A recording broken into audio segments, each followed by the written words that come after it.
Hello and welcome to another episode of Paving the Way podcast. I'm Seth Amoa, aka Essay. I'm here with Kenny Jean-Louis, aka KJL, and today we have a special guest. Growing up, I played against him while he was coaching at Brookwood, and also I was part of 1 year of the AAU team, Brookwood Elite, and he's been an awesome, person to follow when it comes to Quebec basketball. And I will talk a lot about how he got into it and the things he's doing now. So without further any more introduction, Mr. Joey Mckitterick. Merci d'avoir accepté l'invitation. On t'envoie un message parce qu'on pense que tu es une personne qui a vraiment paved the way pour le basketball au Québec, on peut même dire au Canada. Puis tu as directement accepté, so merci encore d'avoir accepté l'invitation. No problem. I mean, I think both you guys played for me during the summer, and I started following you guys, and it was nice to see. It's nice to see some, former players finding their niche and staying close to the game that they love. Yeah, thank you. So the first question that we ask everyone, when the passion for basketball started for you? I was 6 years old, and my mom brought me to Brookwood. I met Mrs. Hanley. I don't know if you guys know who Mrs. Hanley was, but she was the president of Brookwood and president of the NBL, and started playing basketball when I was 6 at Brookwood. Played house league for novice, and then started playing in the NBL, mini, bantam, midget, juvenile. Just fell in love with the game. Met great people. That's how it played out. Wasn't by far the best player. I'm not going to pretend I was. When it came time for CJAP, I was like, well, look, I could sit on the bench or I could get a part-time job. And then one of my former coaches was like, well, if you're not going to play, you want to coach? And I was like, all right. So yeah. I was 17 years old, 18 years old, sitting on the midget AAA bench as an assistant. No idea what I was doing. Okay. I figured it out from there, I guess. I mean, somewhat. Still doing it. So yeah. Were you nervous going to coaching at 17? Do you think they would listen to you or not? Yeah, I was nervous. I didn't. You know what? Actually, I would say I was so naive that I should have been nervous, but I wasn't. I overestimated my abilities as a 17-year-old coach. And I was like baptismal by fire. I remember the first game we were playing Paving at Brookwood, and it was we had a really good midget team at the time, and coach I was coaching with was a great person, but basketball-wise wasn't great. And it's 20 seconds left. We're up 4. We call a timeout because Page just scores. And we're in a timeout. He looks at me and goes, I don't know what to do. And I'm like, what do you mean you don't know what to do? I don't know what to do. So, yeah, so you learn a lot. You learn a lot from your failures. You have to realize you failed in order to, I think, learn from that to succeed. So who was your mentor? And when you started coaching, were you taking stuff from, I guess, NCAA, NBA? Who were you taking, your stuff from? Yeah, for me, when I said, I was naive and I was young, I figured, you know what? I got to learn from the NCAA and I got to learn from the NBA. But you know what? You just see what you see on TV there, even if you watch DVDs. So I started saying, you know what? I got to learn from the people around me. So one of my former coaches, he was coaching juvenile at the time, even though I was in midget, and I would just hang around with them because they were 2 older guys that I really looked up to, Chris and Dave, and I started hanging around with them because I just thought I liked the way that they ran things, and I learned things from them. And then they were older than me, so their career started taking off professionally, not basketball wise, so I started coaching with Dave. And at the time, there were some other AAU programs. No one was doing it well. And Dave and I were talking. I don't know if you guys remember. We had this guy, Greg Page and Colin Page. They were good basketball players at the time. They were older than you guys. And we're like, what are we going to do with them? We got to do something in the summer. So we're like, well, let's start a summer team. Mm-hmm. So, and this was 10:30 on a Thursday night, at the Residence, which is a bar that all the coaches used to go to. All right, so let's make a schedule. So our goal was to get into, at the time, the best tournament was the Orlando Super Showcase, which was, the best teams from all around. Shoe companies were involved, but they didn't control the events like they used to. And so we wanted to get in. And to get in, the guy that needed to give you the okay was Boo Williams, who runs one of the most historic AAU programs around. And we would call. He'd be like, I don't know who you guys are. I don't really care. He's like, call me back at 11 o'clock at night. What do you mean? You want me to call you back at 11? Call him at 11. He's like, oh. He's like, I don't know. Call me back in a week. Call him back. You better believe, like, I had my timer on with this guy, Dave, and I learned a lot from him. Like, you know, he was like a vice president of a software company. So I learned a lot from him from a lot of things. He's like, Joey, if the guy told you to call him back at 11 at night, call him back at 11 at night. So finally, I think he got so fed up of us, he let us in. So, and we had no money. I mean, Kenny, and it says you played for Brookwood Elite. We were buying places. I'd stick you guys in minivans. Like, I had nothing for you guys, right? Like, if I was able to give you guys a T-shirt, it was great, you know? And so we drive down to Orlando, and the first hiccup was at that time, I was 19 years old. Now, to rent a car, you can't be 19 years old. Yeah. So Dave's like, asks his father-in-law to come meet me at the rental place because he has to swipe his credit card, put me as second driver so I could drive to Orlando. So we get to Orlando, and I guess the guy, Boo Williams, was mad at us for bothering him. So the first game we play Al Jefferson's team. Oh, yeah. And the team was all 12 guys went Division I. They had Al Jefferson at the starting center. They had a kid, Charles Thompson, who should have been a pro but got into some trouble. And their starting shooting guard was Monte Ellis. And they smacked us by 40. And, like, I mean, they smacked us by 40. I don't even think they broke a sweat. Monte Ellis took off from outside the key. Tried to put it down on somebody. Like, what year was that? What year was that? Like 2000 what? Oh, it was early. Like it was like 16, 17 years ago. I mean, Al Jefferson was a senior to be in high school, right? So we just got ruined in Orlando. We're like, we're never gonna get back into this tournament. What are we gonna do? So Dave and I talked all year, and at that time, the two best juvie teams were Brookwood and Pagé. And I'm like, you know, Dave, if we're gonna really make this work, we got to get some kids from other programs. So I started to get to know this guy, Steve Alexandre from Pagé, Robert, that Ernst mentioned. Said, look, Robert, you know, I think we could do something good for kids in Montreal. He's like, you know what, Joey, go for it. So these kids take the bus to Brookwood, all the way from, you know, Montreal North, all that stuff. I promised them nothing. All I said is, you know what, after practice, it's too late. I will drive you to Crémazie. That's the best I could do. I was still going to school. I had to get up at 6 o'clock in the morning and go to school, but, you know, practice would end at 10. I pile them in my car, drive to Crémazie, drop them off. And, you know, that was the only deal we could make. And that year we were much better. That year we had like Steve Alexandre. We had Evan Gagnon, Evans LaRoche, Dimitri. We could play. And Lucain Zier, I don't know if you remember him, he played for Dawson, like solid. And we won a bunch of games. And lo and behold, we played Boo Williams' team in April. Now, we hadn't gotten our invitation yet to go to the Super Showcase in Orlando. So we're playing them, and we're in front. Like, it was the biggest game at that point that Brookwood Elite had ever played. And we lost by 4. And then Boo Williams comes up to us and he goes, hey, did you guys get – he doesn't even remember who we are. He goes, did you guys get your invite to the Super Showcase? We're like, no. He's like, you guys are in. Call me. Call me on 11 o'clock Monday night. All right, call it 11 o'clock Monday night. Got the invite. So I did that with this guy, Dave, for a little bit, and his career kept growing. And he's like, Joey, I just can't do it anymore. I got 2 young kids. You know, I was 21 years old. At that point, I took it on Roel. You guys remember Roel? Yeah. And Roel just, like, fell in love with it like me. And I'm like, look, Roel, like, you know, we're both 21. How do we want to do this? And someone else had approached me to go and, like, you know, maybe help them out and build a summer program. So Brookwood Elite stopped for a year. I went to the other program, and it just didn't feel right. You know, like, sometimes things don't feel right. Yeah. And so that was, like, the first part of Brookwood Elite. And the second part is I got to meet DeCarry Jarvis. Yeah. That Michael Moody through him, and we started grinding. Started figuring out a lot of stuff. How AAU works, because it's very much of a business. It's only not about basketball, unfortunately. We did that for like 4 or 5 years together. I mean, I put those guys through hell. I mean, put you guys through hell. Drove up and down Orlando, you know, lose, shower, get in the car. We got to go.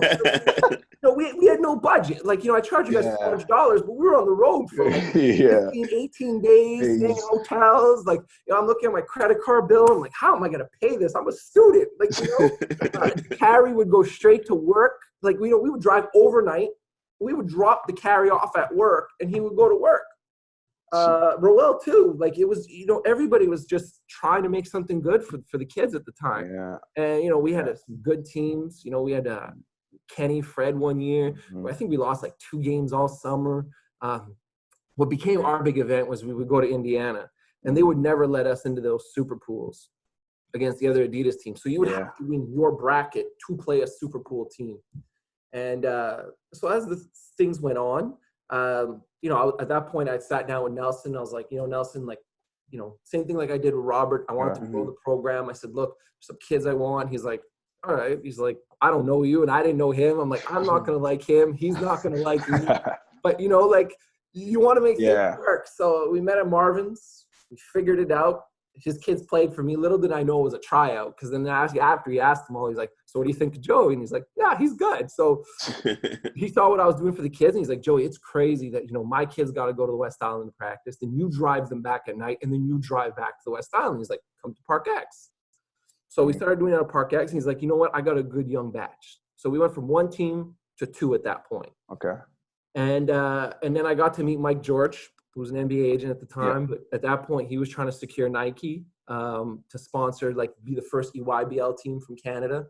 And, we went in together and said, like, I'll help you out with Nike stuff. So that was the year we were Brookwood Bounce. And we went with a lot of younger teams. At this point, me and Nelson were in it 50-50. And again, we kicked some ass. Pardon, I don't know if I can say that on yeah, no, that's good. We kicked some ass. We had Tavon, we had Max. I mean, a bunch of kids, Alex, and these guys were just like business. Like they knew what they wanted. They wanted that scholarship. We did really well, and we're like, okay, we're gonna get an Adidas deal. We didn't get an Adidas deal at that point. Kenny had gone to Baylor, and one night I'm on Twitter, and I saw that's it. Adidas is having their own league. Canada Elite's having, like, Under Armour's having their own league, and Nike's having their own league. So I'm like, shit. Like, there's no room for free agent programs anymore like ours, no matter how good we are, because college coaches are only allowed 3 or 4 coaches out on the road. If all 3 of those things are going, the college coaches are going to those events. Yeah. So I'm like, I text Nelson. I'm like, Nelson, what are we going to do? He goes, this is what we're going to do. So we come up with a plan. I reach out to Adidas, and he's like, shit, like, I want a Canadian team. Let's make it happen. This is March break. Their first event's in April. So we got to buy plane tickets to Dallas. We got to upgrade our talent. And so we put together a roster. We felt pretty good about it. We had Rich, Joseph Chartouni, Jordan Aquino. Schneider was supposed to play for us the first event, but he couldn't make it. So we played Dream Vision with Derek Jeter, Tyler Dorsey, and we beat them our first game. We're like, yeah, like, we made it. We're going to do this. And, like, everybody celebrated. We lost the next 4. We lost the next 4 games. We played Jared Allen. He's dunking on us. We got hammered. So we're flying back. I'm like, that's it. This is done. Like, they're never going to give a shoe deal to a team from Montreal, all that stuff. So Schneider's able to come to the next event. We pick up this kid, Marc-Andre Fortin, who'd play basketball for a year from Saint Foy. Like 6'9", mobile, just understood the game, even though he played hockey before. And, we got pretty good. We won. We went to Indiana. We got stuck, delayed. I had to drive from Chicago straight to the game. Kids were already in Indiana. They took a limo. Some guy that heard our story at the airport paid for a limo to bring the kids to the game. We won 12 games straight. We won all our games in Indiana. We went to Orlando. We won 5 games in Orlando. We went to Indiana again in July. We won all 6 games, including the championship. We went to Vegas, smacked Thon Maker's team. The guy that got the best of us that summer was Brandon Ingram. It was just too much of a matchup. Yeah. And at that point, we knew the Baylor coach pretty well. And he goes up to the guy from Adidas, and he goes, like, what do you think about these Brookwood Elite guys? And he's like, shit. He goes, these guys can play. And he's like, they're good. And he's like, well, are they back next year? He goes, yeah, they're back. So from there, we're just like, all right. Like, we went with the full, 12U to 17U.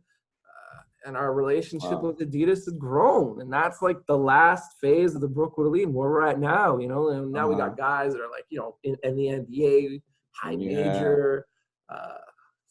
If you would ask me when I was driving up and down the Orlando, up and down that Eastern Seaboard, first of all, I never thought I'd keep doing it. Never thought it would be that big, but it's, we've been really, really lucky. And it's like, it's the Kenny Jean-Louis and the Seths and the Kenny Freds, all those guys that believed in Brookwood Elite when all I could tell, like, Kenny, I spoke to you about playing, that I said, I can't promise you a single thing. All I could promise you is you will play in front of college coaches. And if it works out, it works out. And if it doesn't, it doesn't. But I never said you're going to get a scholarship, right? Like, I couldn't promise you these things, like, you know, and it just worked out. And I love doing it. I've met great people. Like, Nelson's one of my best friends now.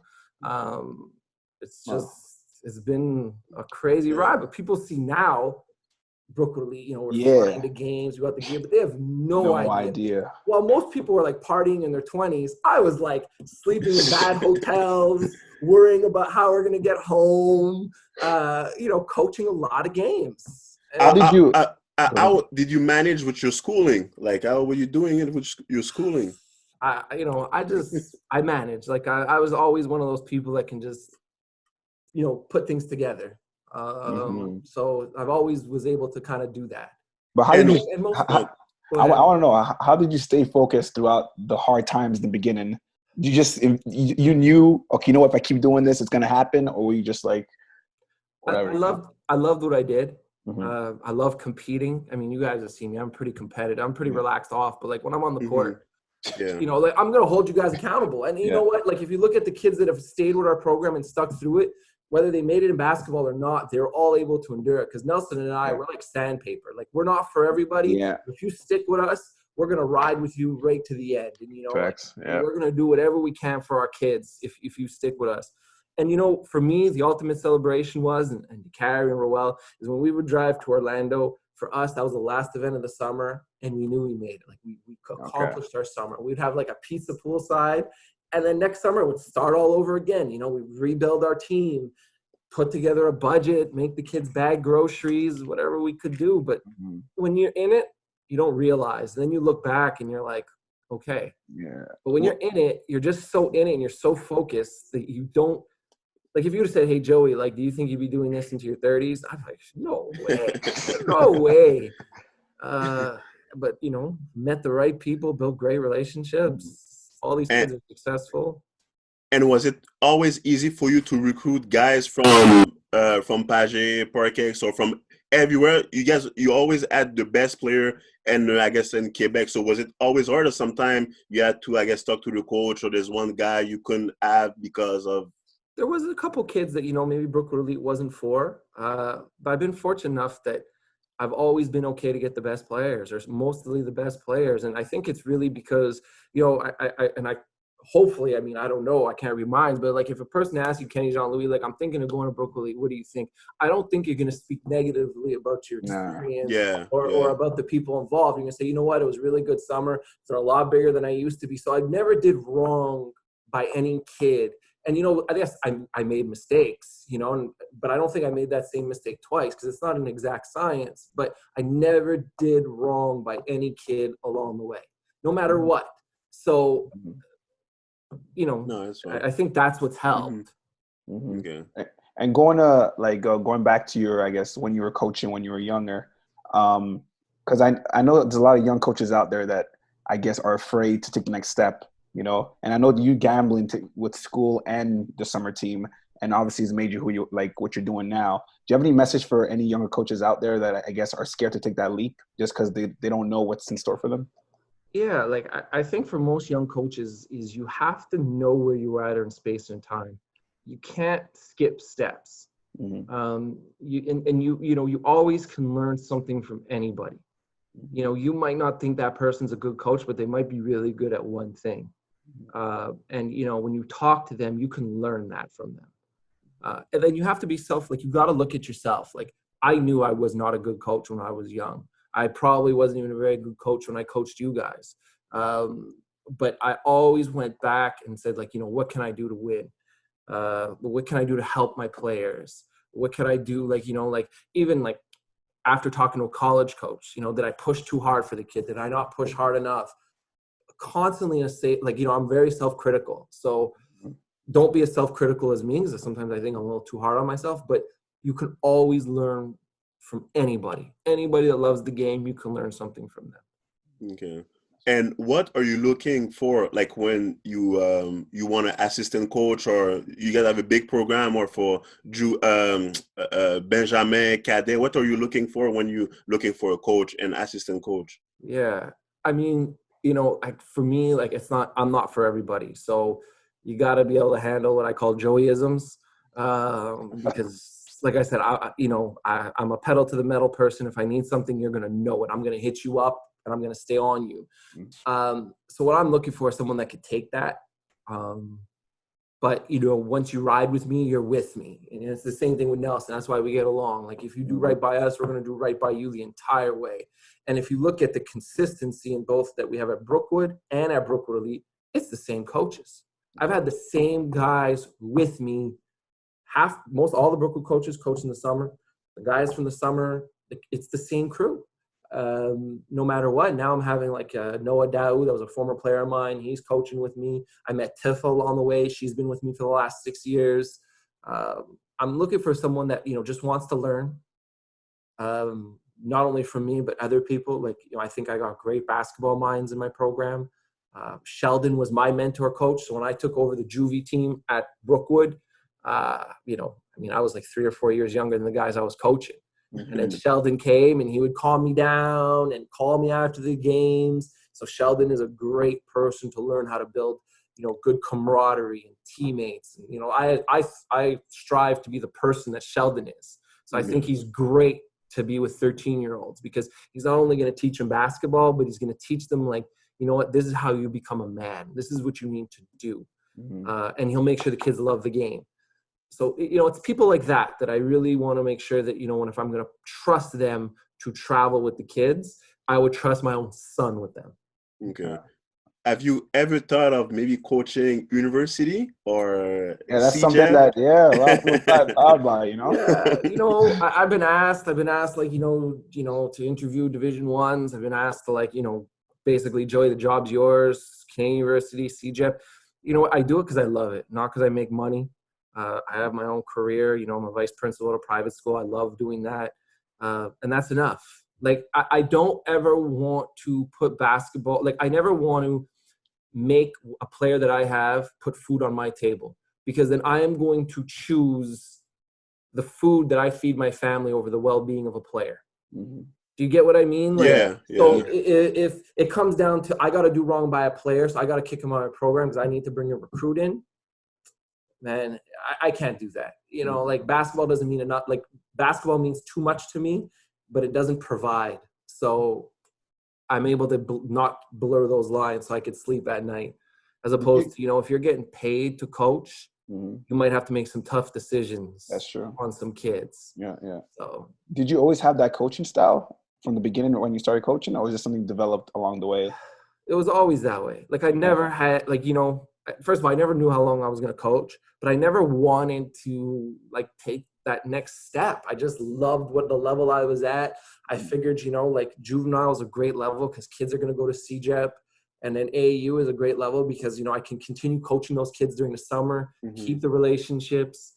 And, the level that we play at, crazy level during the summer. I mean, it's better than CJEP because you're playing against future pros. So. Yeah. What's the hardest part of coaching the juvie? Like, is it our hardest part of coaching like a juvie age? The hardest part about coaching juvie age is you have to find a way to keep kids engaged, especially after they've decided what CJEP they want to go to and they've committed. Because for the most part, they're like, okay, like, what does this mean to me? And I think my style when I was coaching juvie is that, you would get weeded out really fast if you're one of those kids. If you're one of those kids that, didn't want more, then you just couldn't handle it the way that, I would push you. Because, I'm going to do a lot for you, but I'm going to demand a lot for you back. And if you can't meet that, it's just not going to work. Just going to close that blind. Okay. That's better. I was coaching Cambridge with Brookwood and also with Brookwood Elite. Yeah, Brookwood, it was funny. Like, Cam had quit basketball when he came to Brookwood. And this mom shows up one day and she's like, I got a tall son. He's moving back from Ottawa. I'd really like you to meet him. So I meet him. And I'm like, listen, I don't know. Like, you're really athletic. I don't know if you love the game. He goes, well, he had a bad experience. I guess he was like 15. So he played for me during the winter and, fell back in love with the game. And he played for me during that summer. And then, like he just exploded from there. I mean, he didn't end up finishing with Brookwood Elite his last summer. He played with another team from where he went to school. But I still talk to him to this day. I mean, two springs ago, I went to go watch him play in LA and stuff like that. So, but I mean, you could see it. Like, I mean, you don't get very many athletically gifted kids like that. Yeah. How do you pick throughout the players that come to your tryouts? And because I know there's a bunch that come and want to play for Brookwood Elite. What do you look for in a player while recruiting them or trying to get them to be on the team? I want to be on. I mean, it's really attitude first. Okay. Like, you can't come in late. You come in late, there's no point. We don't care who you are. So that's the first thing. And the next thing is we want kids that want to be coachable. We want kids that want to be there. We're not going to go and over recruit and, compete against other programs and promise you things, because if we can't deliver, that relationship's done. So we want kids that just buy into the program. And our most successful kids are the ones that have just bought in right through. Like, we've had, like, not this past summer because it was canceled. The summer before, I love coaching that group. We had almost all those kids from U12 all the way through. Wow. Right. And we had Ben Mckitterick that's committed to Arizona, and Omax to Clemson. And I enjoy coaching that group. The summer before, we had a lot of imports, super talented players. I mean, two kids that are still in the draft, right? Maker and Kareem and Jefferson Kubaile. I had Keyshawn that was younger. On paper, that team was much more talented, but it wasn't the same culture. Great kids, but not the same culture because they came from everywhere else. And it just, we won a lot of games, probably 2 or 3 pros on that team, but it just wasn't the same. Like, I wasn't as invested in them either, just because it's different when you watch a kid grow up from when they're 12 and now you got them at 17, then a kid who just shows up to your door at 17, 18 saying, hey, I need this summer from you. Okay. So you would rather have guys from Quebec? What about if someone from Toronto or Vancouver will message you, can I be on your team? Like, would you say yes if, I guess, he's a great player? I don't know. Like, we've really, like, we had Noah Kirkwood, who was from Ottawa, who's at Harvard now, who's freshman of the year and everything. But he started with us when he was U14. He played with us every summer. We had Maker. We had the last Maker that's in the draft right now. He came from Toronto, but we had known him for a couple years. We had Joel Brown, who was from Toronto that year as well, who's at Cal now. But, this program's for Montreal kids, and we're trying to keep it for Montreal kids. And that's, after that summer, Nelson and I were like, you know what? If we get a kid from Ottawa, maybe, especially got a lot of Gatineau kids that, are technically in Quebec. But this is going to be a Montreal program if we're going to continue doing it, because we have enough talent here and enough people that want to be part of it that we want to keep it a Montreal program. Okay. And I know right now that you're kind of taking over NBL. Yeah. As the head. So how did that come to be? And because coming from, like you said, you started coaching at 19 to now, you're in charge of the league now. So how did that come to be? So Mrs. Hanley, Barbara Hanley, was the president of the NBL. I was coaching in it, and then I was like the intercity director for Brookwood. And she fell ill really fast and couldn't do her duties, and she decided in August. So Mr. Hanley, her husband, was the treasurer, and they've been running the league, and Joel's the vice president, and they've been running the league for, at that point, I think they've been president and treasurer and for maybe about 12 to 15 years. And they said, look, Joey, can you run it? We didn't know at that point she was not going to live, unfortunately, but she said, can you run it for a year? And I ran it for a year, and I modernized it a little bit. We went online, put the statistics up, all those things. And unfortunately, she passed. And I've just been running it since. I think it's been, I've been running the league for over 10 years now. When I took it over, we were 38 teams. Last year, we were 89 teams. Wow. So we grew by 50 teams in the time that I was running it. Okay. And what has been the challenge and part of it? I think it's just things change, right? When I was running it, players would stay in Quebec. They go to CJEP. So now players leave. They're leaving younger and younger. When we were 37 teams, it was super concentrated, right? Like you had, sometimes you had like 10 Division I. Like I'm thinking your Park X team, Kenny. You had Big Joe, you had Kenny, you had Kemi, like you had Kelvin. I mean, on my team, I had Corey Simmons, Kem Birch. Like, I mean, you think about those teams, everyone was Division I talent. I mean, when we played each other, that was as good of a game as we were going to find in Quebec.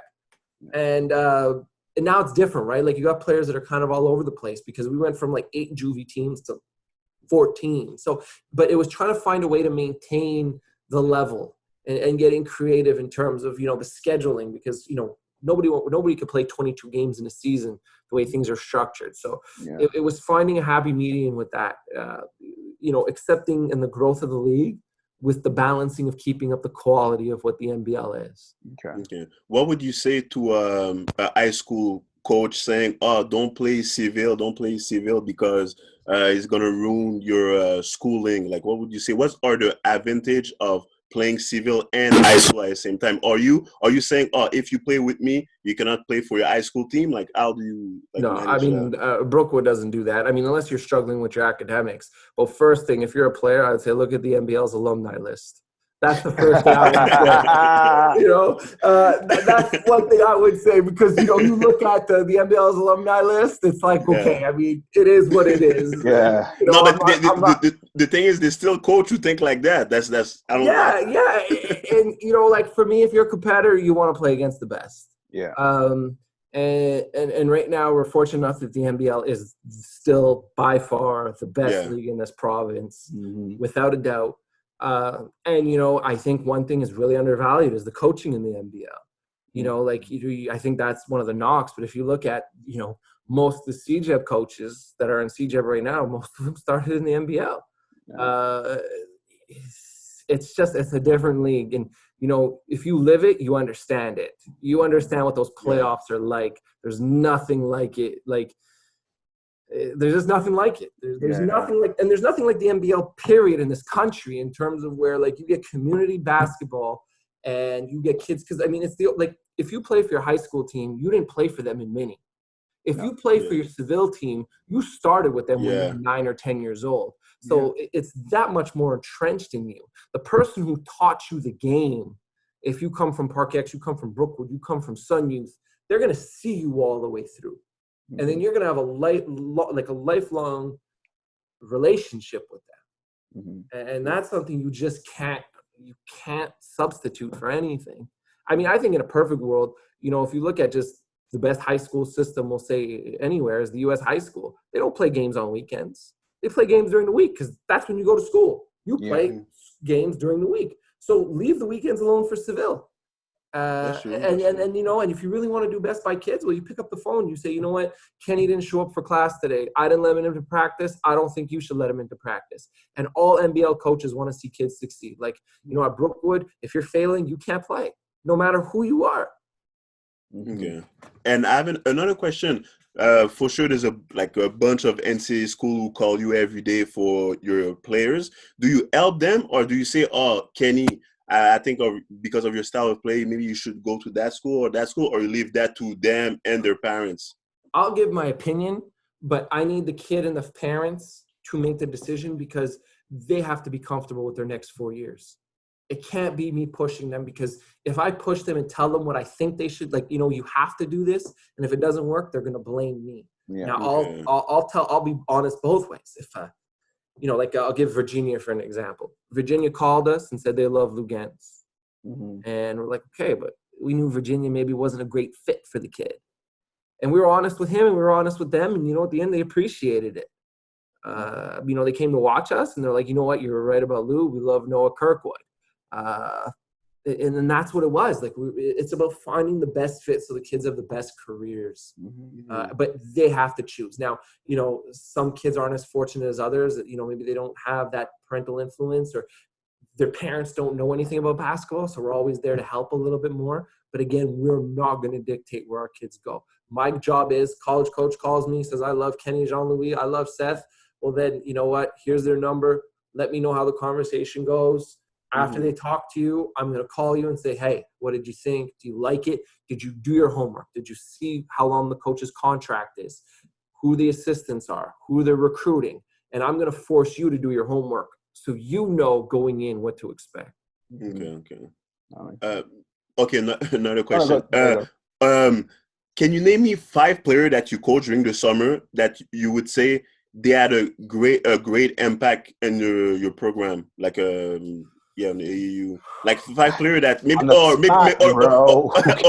or maybe you were surprised that maybe Kenny Fred-Cherry, I didn't expect that from him, but he killed all summer. Or that player. So I'll go with 5 kids that I think brought Brookwood Elite to where they are, and I'll give you like 2 surprises. How about that? So 5 kids that kind of laid the foundation to where Brookwood Elite is. Number 1, I don't know if you guys remember him, but Steve Alexandre played for Pagé way back when. Jack Lee's his little brother. This kid, tough as nails. What a point guard. And that was like my first kid that I thought was like super special, surprised me. That's one. Then I would say after that, like more around like, you know, your generation, Kenny and stuff. So I'm going to say Ernst. Ernst played for me the summer that I brought Brookwood Elite back, and I had Kem and I had Kazadi, and man, we were a bunch of 15-year-olds playing 17U, and the only reason I went 17U is because Ernst needed somewhere to play. And that's where he got his New Mexico State look. The coach drove to some random gym, had to move a cow off the road to get to the kid. And Ernst just led these young kids, you know, made them competitive. And the New Mexico State coach was like, look, I'll take them right now. Let's get it done. And so Ernst, that's you know, 2.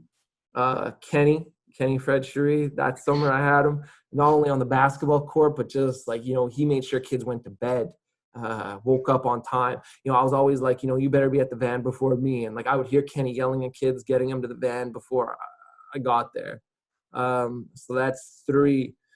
Then, you know, like our first couple years with Adidas, I'm going to split it in between Rich and Cash, Richardson Maitre and Kashim. Now, Kashim is one of my biggest surprises. So, yeah, he showed up. I was like, look, you're a good kid. You're a good player. I don't think you're at that level, but like, play with me this summer, and the next summer you'll be ready. Shit, he was really good. His first summer with us, hit some big shots. You know, when we lost, that was a tough group to lose with because we just came so close together. So those 2. And then, you know, I got to go with like with Lou and Noah Kirkwood. I mean, those last 2 were like pillars for our program, and like both on and off the court. Like Lou grew a lot. Noah was always this like, you know, brilliant student, and you know, like when you don't have to, like we know how it is, you know, like we knew that Lou and Noah were being recruited by everybody. And at one point did they ever say like, you know, I'm thinking of this. It was like Brookwood Elite, Joey and Nelson, without a doubt. And you know, we'll ride with them the whole way. And those guys, and there's a bunch of others, and I apologize if I left names out, but when I look back, they had big impacts. Who's next coming up? And maybe you 13, 14, who's coming up? Man, we got a lot of kids. Like, we're just so fortunate. I mean, you got to start with the size, right? Like, we got the kid Olivier Rioux, who's like 7'3". He's 14 years old. He's coordinated. He's getting there. He has the wow factor. We got this kid named Khalil, who's a little point guard, who's like, you know, great player. He's gonna be really good. Man, like I'll watch highlights and I'm like, these kids are so much further advanced. Like, you know, like our U15 group, like we've got 4 maybe Division I point guards on that team. It's just we're so fortunate with all the talent that we have. So I can't give you some exact names just because there's so many. I think I would insult some, but it's just there's so many talented young kids that are hungry. If I tell you in 5 years, okay, in 5 years, so 2025, how many kids who went through Brookwood Elite is going to be in the NBA? What would you? I'm going to say 5 years. I'm going to say 5. 5? 5 more. 5. Oh, so what? Okay. I'm going to go out there and I'm going to say right now, I think we got a couple kids that are going in the NCAA right now. In the fall, they've got chances. We got 3 kids going in. Well, Keyshawn's already there. He redshirted.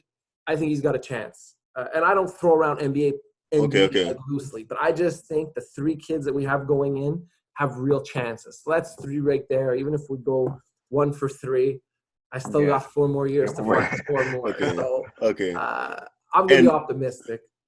And now this year, because of everything that's happening, there's no more Brookwood Elite, right? Yeah. So what's going on? Like, What's going on? Man, COVID shut the Elite Adidas League down. The NCAA is going to put some live periods in August and one in September.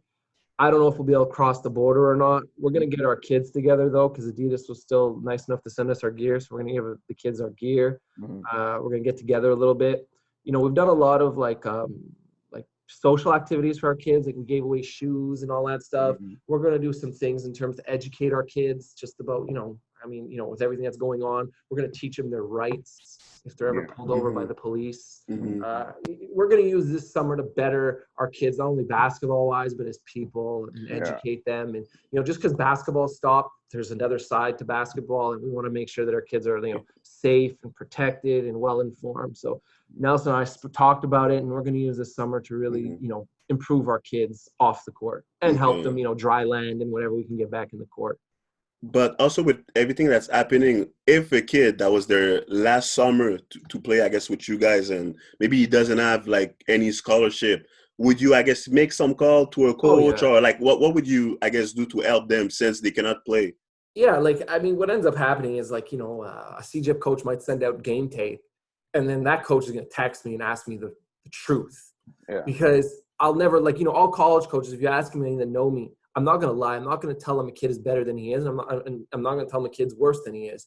So when they don't know the kid, they're going to ask me. So we have maybe 3 kids that are graduating this year that are getting robbed of their summer. So my work hasn't stopped. I'm going to call college coaches. I'm going to send them the huddle highlights, put it on our social media. I'm going to follow up. I'm going to make sure when they're allowed to come out in the fall that they're there. And maybe, things get a little better and we can go to the live period in August or in September and get them a little bit of, exposure. I mean, Brookwood Elite's lucky, man. We play in games. I remember when you played, Kenny, if we had 10 coaches in the stands, we're like, yeah, 10. Man, if I have 10 coaches in the stands now, I'm pissed. We're used to seeing 30, 40, 50, 60, 100 NCAA coaches watching every single one of our games. So, Damn. Set play the game that you always play. Like three, if you can come up with 3. Okay, so this is called start, bench, cut. Okay. Yeah, you got to start one, you got to bench one, you got to cut one. Cool. Okay, so this one is, I guess, one of them is teaming up with Nelson. Okay. Yeah, so that's one of them, and creating what you guys did. The other one is having an opportunity to coach Ken Birch, which is obviously Orlando Magic. And the last one, and I would say, is being able to, being, I guess, the commissioner of the NBL. So you got to start one, bench one, cut one. Okay, so I'm gonna cut Nelson because he's gonna know. He's gonna know. He's not gonna take it personally. And if I don't cut him, he's gonna be like, Joey, why didn't you just cut him? Just cut me. It's okay. So I'm gonna cut Nelson. I'm gonna bench Cam, and I'm gonna start the NBL. The NBL was given to me by a lady that I knew since I've been 6 years old, and I run it out of love. So okay. And my game is your top 5 player that you coach ever, but you probably said it when you, I guess, because I also was fortunate enough to do Adidas Nations for Canada, right? Where, I had Nikhil Alexander Walker, Dylan Brooks, and so I got Brookwood Elite, or I got other kids I got to coach. Okay, Brookwood Elite, just Brookwood Elite. Just Brookwood Elite. Okay, so top 5. I'm going to go with... By position. Okay, by position. Yeah. Oh, okay. I'm going to go with my starting point guard is going to have to be Kenny Fred. My starting shooting guard, I'm going to go with...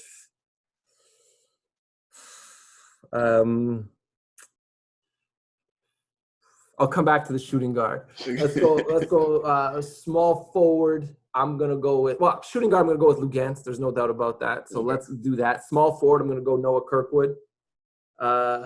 Power forward, or the 4-man, I'm going to go with Big Joe. Yeah. Big Joe? Big Joe. Man, his prime. Man, his prime. He could go. When he was he was focused. He was a little less bouncy version of Lugansk. And my 5-man, I'm going to throw it out there, in between I'm going to put 3 names out there. I know it's not part of the game, but I'm going to go Schneider as the 5, or Noah Dow at the 5, or Anthony Longpre at the 5. Okay. You forgot Kim. You've got Kim Birch. Yeah, but he was 15. Okay. He was 15. We were playing 17 He weighed like 50 pounds. So, yeah. Okay. Okay. So, well, listen, Joey, I appreciate your time on here. You know, like I said it before, man, you've done so much for Quebec basketball. You know, and there's no way we could thank you enough for, I guess, starting the AAU for Brookwood Elite to what it is now. A lot of kids are playing in it now. They don't know how the struggle was back then to bring it to where it was now. And it's all because of you. And we appreciate, you know, for what you've done for the game and for, like I said, Quebec basketball. Not only, even for the girls side of it, because even the girls, like a lot of I've made a lot of friendships through playing summer basketball, you know, with a lot of, you know, playing against some of the girls like other places. And that's all because I had the opportunity to stay competitive and stay informed. So I greatly appreciate that from you. Thank you, guys. I love the platform. So keep going. Merci encore d'avoir accepté l'interview. I remember I was in your car and we drove I think 24 hours to Orlando. And I don't take a break, right, Kenny? I do the whole drive. So thank you very much d'avoir accepté l'invitation. Puis je sais il y a beaucoup de personnes qui vont apprendre de cette interview-là. So merci encore. Appreciate it, guys. Stay safe and see you guys in the gym at some point. And to our listeners listening, don't forget to subscribe. Once again, I'm Seth Moa, aka SA. I'm Kenny, aka KJL. And stay tuned for our next episode.